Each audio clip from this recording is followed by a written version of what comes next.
ఆరారు కాలాల వర్ణాలతో నీరాజనం నీకు అందించనా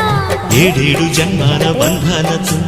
ఈనాడు నీడు పండించనా మరి తయారయ్యే ఉన్న వయ్యారంగా సయ్యత్తు ఒళ్ళోకి వాలంగా చూసుకొచ్చానమ్మా చూడు ఉత్సాహంగా చిన్నారి వన్నెల్ని ఏలంగా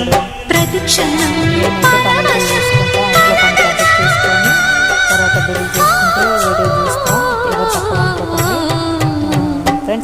మనసా పలకవే మధుమాసపు కోయిలవై చెలివే తెలుపవే చిగురాశల గీతికవై